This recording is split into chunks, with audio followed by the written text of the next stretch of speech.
आपसे एक बात कहना चाहता हूं कि इतना संजीदा मुद्दा है कि 1947 के बाद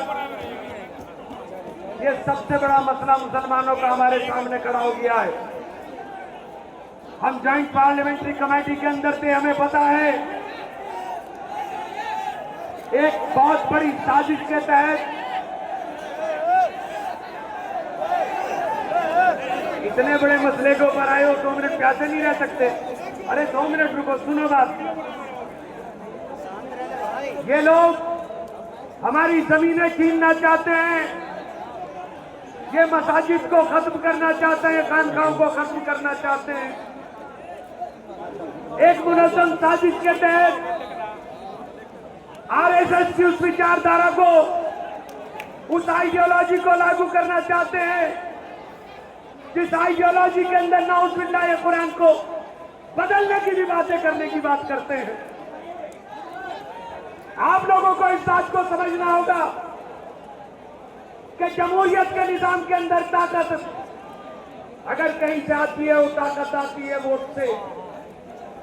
और जब वोट का नंबर आता है तो वोट के नंबर के ऊपर ऐसे ऐसे लोग चोला पहन करके आते हैं, ऐसे चोला पहन करके आ जाते हैं जो देखने में आपके हमदर्द लगते हैं, लेकिन वो सबसे बड़े शातिर और सबसे बड़े दुश्मन आपके निकलते हैं। इस सूबे के मुख्यमंत्री को, आंध्र के मुख्यमंत्री को आप लोगों ने इस नीयत के साथ वोट दे करके मुख्यमंत्री बना दिया था कि ये हमारे हुकूक की बात करेगा, हमारे हक की लड़ाई के अंदर हमारा साथ देने का काम करेगा। जॉइंट पार्लियामेंट्री कमेटी में इनके मेंबर पार्लियामेंट थे, जब भी हमारी बात होती थी तभी वो ये कहते थे कि हम हर सूरत में इस बिल के खिलाफ रहने का काम करेंगे। लेकिन जब मौका आया, अगर ये लोग चाहते, ये 2 पार्टियां चाह लेती सिर्फ, तो ये बिल कानून नहीं बन सकता था। ये बिल पार्लियामेंट में पास होकर कानून नहीं बन सकता था। लेकिन इन लोगों ने, चाहे वो नीतीश कुमार जी हो और चाहे वो चंद्रबाबू नायडू हो, इन्होंने आपके वोटों का सौदा कर लिया। मैं बिहार के लोगों आपसे कहना चाहता हूं कि ये कानून अगर लागू हो गया तो नमाज कहां पढ़ोगे? मस्जिदें नहीं बचेगी तो नमाज कहां पढ़ोगे? और मर जाओगे तो दफनाए कहां जाओगे? इन्होंने एक पैगाम देने की कोशिश की, एक माहौल बनाने की कोशिश की, चाहे वो गृह मंत्री हो देश के, चाहे प्रधानमंत्री हो, कि हम मुसलमानों के अंदर पसमानदा मुसलमानों को रोजगार देने का काम करेंगे। मैंने एक बात पार्लियामेंट के अंदर भी पूछी थी कि एक जगह इस कानून के अंदर ये बताओ कि आपने कौन से मुसलमान की बात करी, कहीं पसमानदा हो, अगड़ा हो, पिछड़ा हो। मुसलमान तो एक होता है, मुझे तो समझ में नहीं आता। ला इलाहा इल्लल्लाह मुहम्मदुर रसूलुल्लाह, इसके अलावा आपको कुछ समझ में नहीं आता। लेकिन ये आपके बीच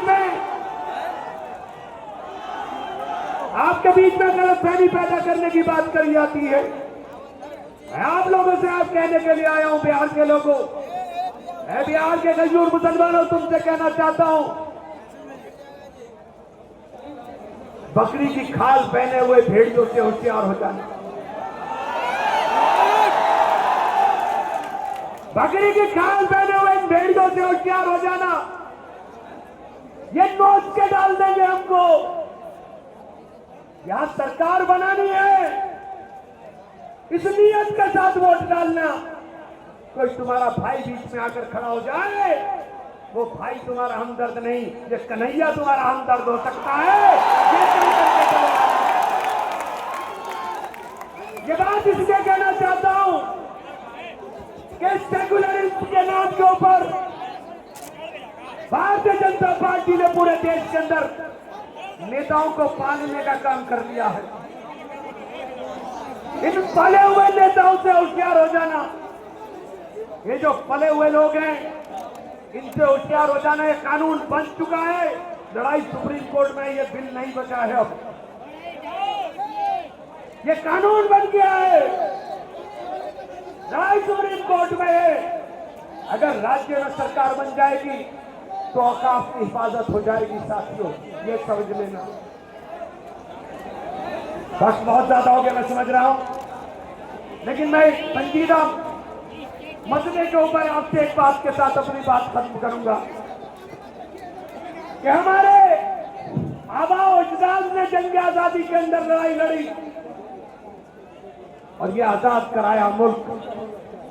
इस उम्मीद के साथ आजाद कराया था कि आने वाली नस्लें इस मुल्क के अंदर मोहब्बत के साथ रहने का काम करेंगी। आज हमसे वो सर्टिफिकेट मांगते हैं जिस विचारधारा के लोगों ने इंजेक्शन से भी खून इसके अंदर देने का काम नहीं किया। वो नफरतें बांटना चाहते हैं, हम मोहब्बत की बात करना चाहते हैं। हमारे नेता राहुल गांधी ने बार बार इस बात को दोहराया है कि जब मुल्क का बंटवारा हुआ, मुल्क के बंटवारे के अंदर कांग्रेस ने गारंटी की थी मुसलमानों के हुकूक की हिफाजत की, और कांग्रेस उस गारंटी को लगातार कायम रखने का काम करेगी, उस गारंटी के ऊपर लगातार कायम रहने का काम करेगी। आप लोगों से इस उम्मीद के साथ इजाजत चाहता हूं कि दोस्तों, इस निजाम को बदलने के लिए, इस व्यवस्था को बदलने के लिए बिहार के लोगों, तुम्हारे सामने एक बहुत बड़ा चैलेंज है।